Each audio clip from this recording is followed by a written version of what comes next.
joining us. We're following the breaking news out of Haiti. The largest, most powerful earthquake in the region's history has crippled the country, measuring 7.0. Epicenter was just a few pictures of dead bodies in the streets. There are reports of trapped victims screaming for help.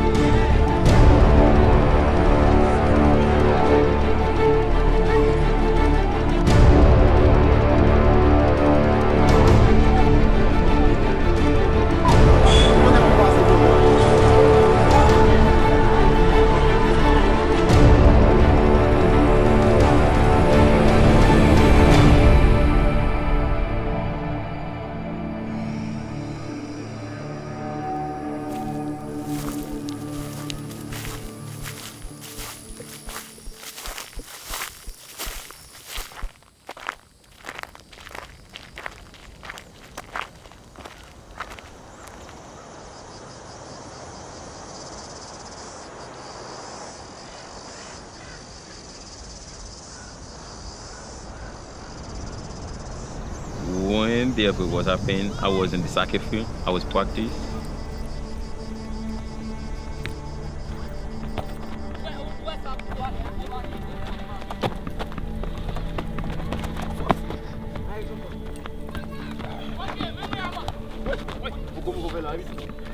And then, but it's the first time I know what the earthquake is. And then when we keep practicing soccer, and then we saw the ground shake, and then I didn't know what happened, but I cannot find anyone to explain me what happened too. It's because maybe all those people don't know anything about the earthquake.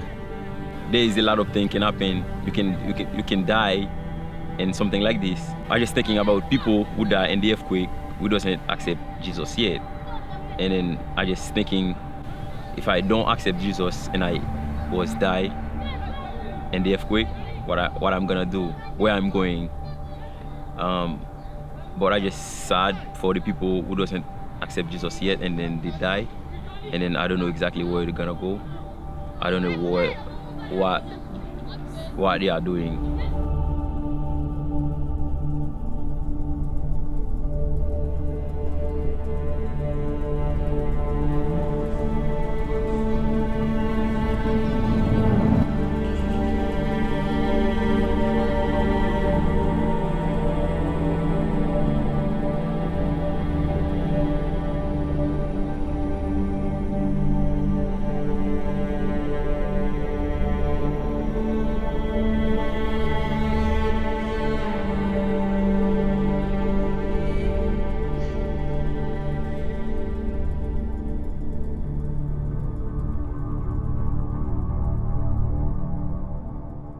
Friends, there's another war going on in Haiti, much greater than anything we've seen here. And this war has to do with the spiritual war that's going on. There are a lot of people that have died here because of the spiritual dearth and the problems of the attack of the wicked one, the enemy, as he touches this land. So the only hope here is Christ. You know, you can do all kinds of things, but we need Christ here. And purpose as bringing the gospel of Jesus Christ, because it's the hope of the world. It's all that can help this place.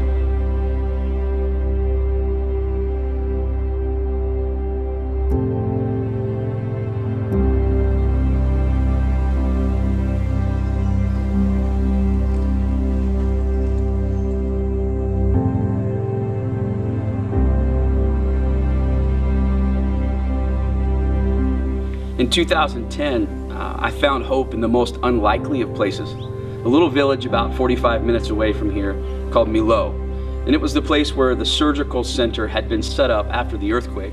So there were rows and rows of tents, and surgeons from around the world were flying in. And I remember our small team got there and we immediately went into the first tent, and I was overwhelmed by the sheer devastation of humanity. Amputees lined both ways, both sides of this tent, bed after bed. And we didn't want to take pictures. We kind of backed out of the tent, but in the distance we could hear kind of some commotion. We realized that it was singing, and I said, certainly people couldn't be singing in the midst of this devastation. And we made our way down to about the fourth row of tents, and we look inside, and here is this lady, an amputee, on crutches in the middle of this hospital ward, singing to the top of her lungs in a language I didn't know, but a tune that was familiar to me. And I looked at Dr. Houlihan and I said, I know this song, and he began to sing, "Count your blessings, count your many blessings, see what God has done." And it was in that moment that I saw hope in the midst of human brokenness. Hope exists in the most unlikely of places. In fact, it's almost in the darkest of despair, hope shines brightest. And I think it's in these moments that the gospel is what it's made for. The light to the world, a light in darkness.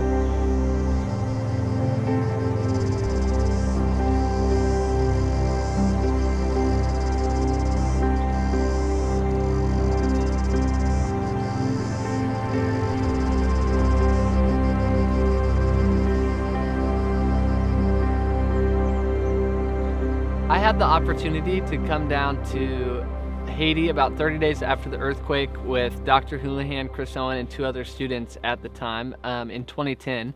And it was one of the most crazy experiences I've ever had with missions. We flew down to Cape Haitian where Dr. Houlihan's organization was working, and it was awesome to see how Royal Caribbean and his organization, Compassionate Alliance, were able to connect with each other and bring all the food and supplies down from Florida to Cape Haitian. We were able to see that process, but we also flew down to Port-au-Prince just to see what was happening here, because this is actually the area that was devastated by the earthquake. And we hooked up with Mission of Hope while we were down here, and it was insane. I remember stepping off of the plane and just thinking, everything is so chaotic. Literally, you could just feel chaos. There were tents everywhere. There was no open ground. Everywhere that there was open ground, there were now tents. And I remember driving about 45 minutes to Mission of Hope's base, and there was rubble along the roads. There were tents all over the mountainsides. And before the earthquake, the places that we saw tents on the mountainsides were uninhabited. And when I came 3 years later, which was about 1.5 years ago, those tents were still there. In fact, they had become communities. When I came 1.5 years ago, I was surprised that there hadn't been more done. There were celebrities that had promised all this money. There were countries that promised a lot of money, and yet there hadn't been a ton of progress amongst Haiti. And on the flip side, I remember coming to the base and seeing how much progress Mission of Hope had and how much impact they had been able to have over the last couple of years in Haiti, despite the fact that there was a lack of progress elsewhere. It's been a huge encouragement to work with Mission of Hope, and now being able to send teams consistently has been something that I'm really thankful for. I'm really thankful that Southeastern's had an opportunity to be a part of.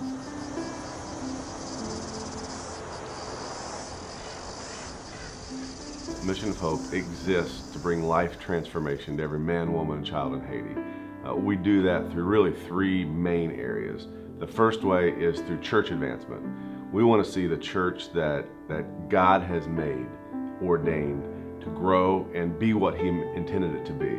So we work with thousands of pastors all throughout Haiti, trying to help them own the lostness of their villages collectively. So we don't want just one church. We try to get all the churches involved and then work with the people there. So that's the first thing. The second thing we do is education advancement. We want to see every child in Haiti have the opportunity to have an excellent education that's Christ-centered. So to date, we have over 7,000 kids in our school system. We're working with 90,000 kids that we're giving nutrition with every day.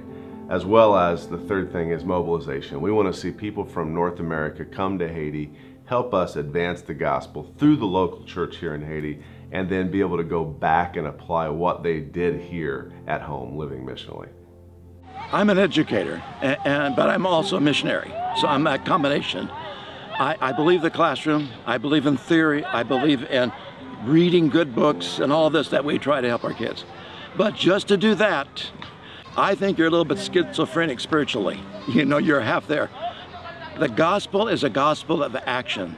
The New Testament writer says, set your mind for action. In other words, what you've learned, then your muscles have to begin doing it. The interesting thing is that your muscles are part of your memory system of your body. And when kids come in and do acts of kindness, something in that puts it with their mind, all that they've been studying in theory in the classroom, now is in action, and it changes your life. You're never the same.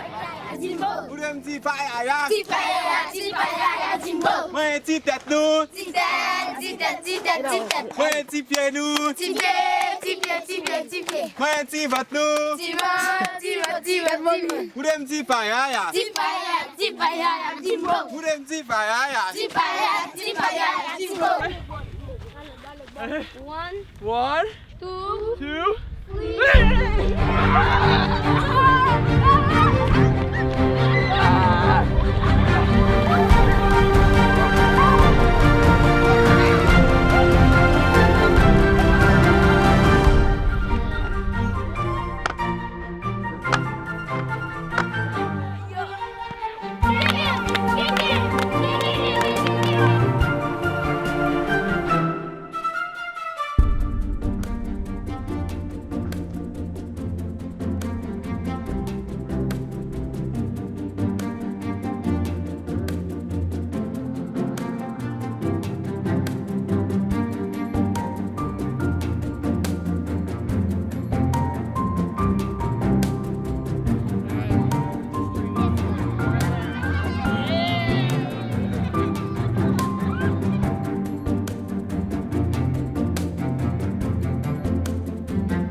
Man, in the book of Luke, there's a story of a woman with an issue of blood.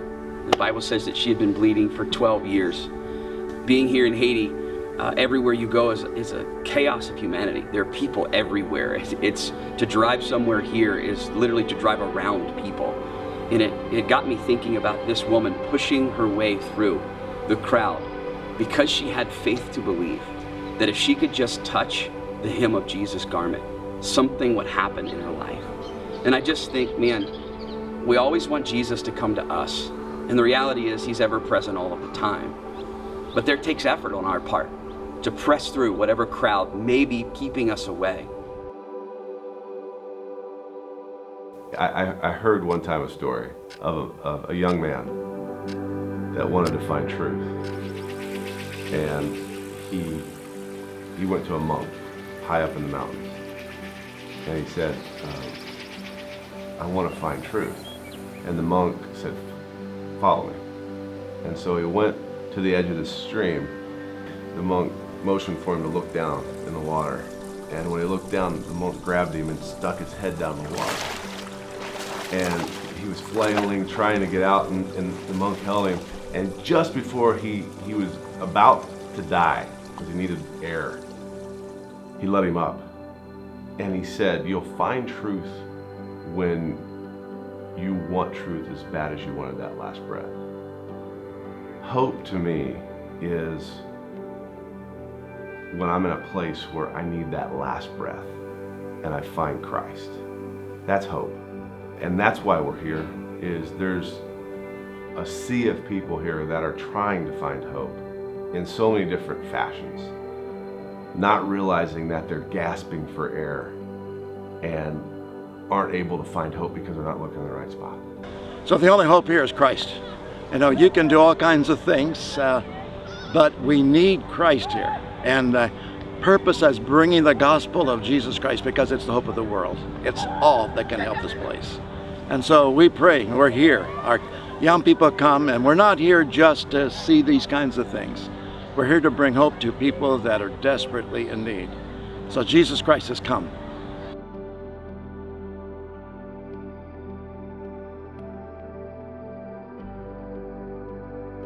Southeastern has sent 9 trips to Haiti since the earthquake. It's the most frequently visited place that we have as a part of the missions program at Southeastern. We have a huge commitment to this country, and I'm so excited that we were able to come down and film a documentary here because Haiti is so close to the heart of Southeastern. We have a lot of students who are Haitian as well, and it's amazing to plant your feet somewhere and really commit to have a long-term presence in a country. And that's what we've done in Haiti, is we've committed to have a long-term presence.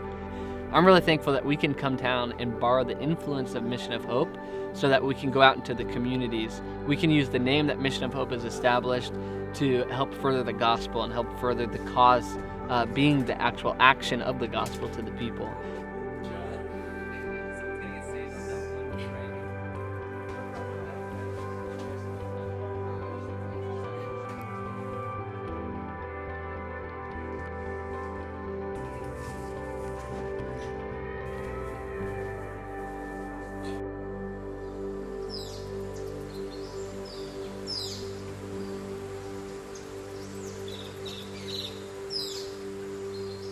What if we decided to make hope our vocation, our calling, the single driving passion of our life, to make hope a reality for people everywhere we go?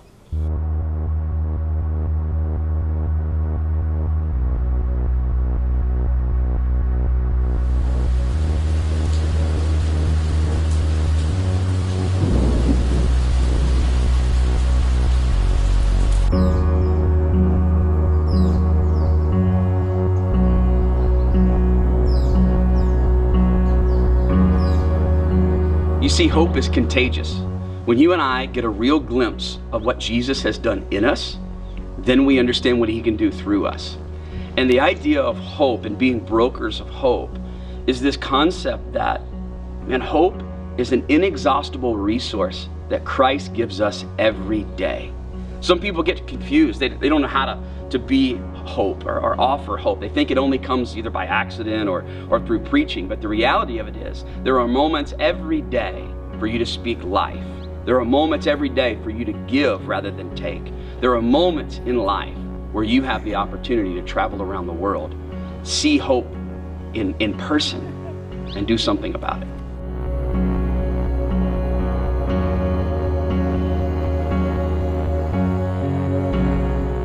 If you want to know what people believe, watch what they do. If you want to know what people believe, watch what they do. You know, so many people, they talk about doing all kinds of good things and talk about the gospel, talk about evangelism, but they don't do anything. You know, when the kids come out here and put action into what they've been studying in the classrooms, that's the gospel of Christ. And there's hope in that. We're going to see great days. And I even believe for this country, which needs the gospel so desperately. So the reality is, we live in a kingdom of relationships, short-term, long-term missions. And like I said, my concern is that we click like on a group or a cause, but we never put a face with that moment. People should never become a project. Jesus called us to reach out to people. Jesus called us to love people. Jesus called us to give to people. And I think the idea of short-term missions is this whole reality that it creates in you a desire to change the way you live. What if we all realized we're brokers of hope? That our vocation, our calling in life is to wherever we go, bring light where there's darkness, healing where there's brokenness, provision where there's need. I just think, man, it's a revolutionary idea that could transform who we are as a people, as a school, as professionals. I am a broker of hope. See, there's no greater hope than the gospel of Jesus Christ, and there's no greater opportunity than right now. I think the biggest need, I think there's two. I think they need to have a true understanding of who Christ is and the plans that he has for them. That's the first thing. I think if they understand that, not the historical church narrative that they've heard, but the actual, this is why Christ created the church and here's why he created you. When they understand that, that's going to transform their lives. Now, I don't think that's unique to Haiti. I think that's worldwide. But in Haiti, I think the second thing is education. And that's why one of our pillars is education. I think as they understand and have Christ-centered education and quality education, the Haitian people are very industrious and they will climb fast out of where they are with education. But those two things are the two greatest needs that I see. And I think those two needs solve the majority of the other problems that you find in Haiti.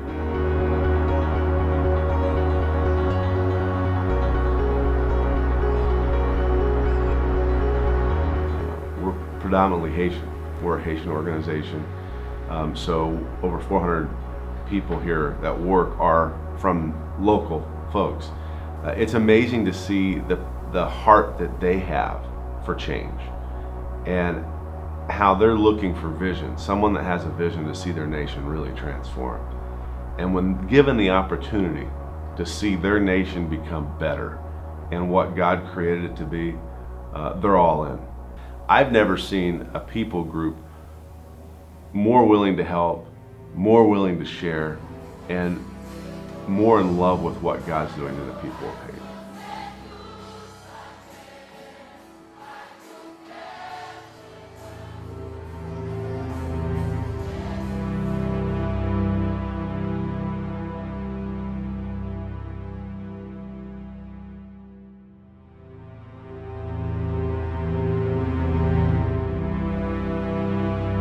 I just see I have to change, but only one thing that I always ask, and then for unity, I don't think, I say like people always praying for Haiti, but maybe the Asian doesn't have any unity, and then like that's the biggest problem that we have in Haiti. But I think soon God can change everything, but without prayers we cannot do anything, but if we pray, everything can change.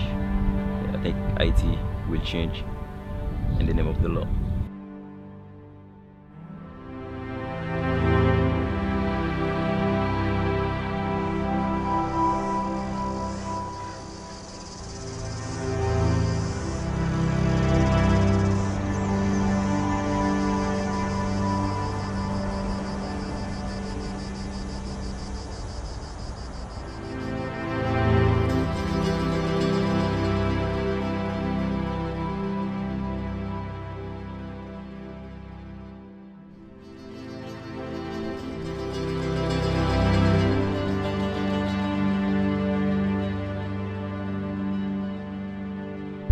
Hope is realizing that a life lived in generosity is always better than a life lived out of greed. When you learn to give away what God has given you, you begin to understand there's so much more He has already given you that you realize is there. Generosity unlocks the blessings of heaven. Generosity is the pathway of hope. Only one thing that I know is like without God we cannot do anything. With God we can do everything. I just tell my people to following Jesus, and then everything can change.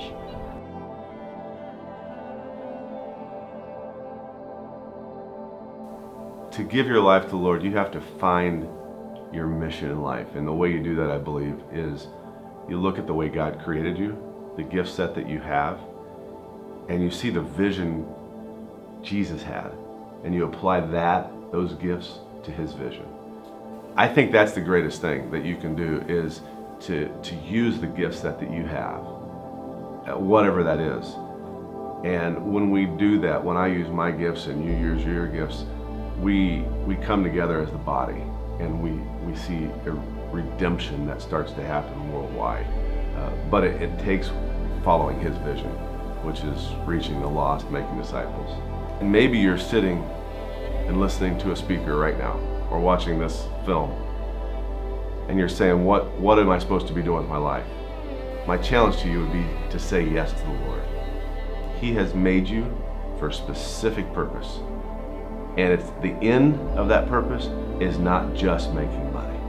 It's not just providing for your family. That's God's job. He's the provider. Our job is to be faithful with the resources He's given us to further His kingdom. And the Bible is clear that if we seek His kingdom first, He'll take care of our needs. My challenge to you is this: seek His kingdom. Give yourselves fully to Him and watch what God does. Because having a front row seat to what God's doing is the best life you could ever live.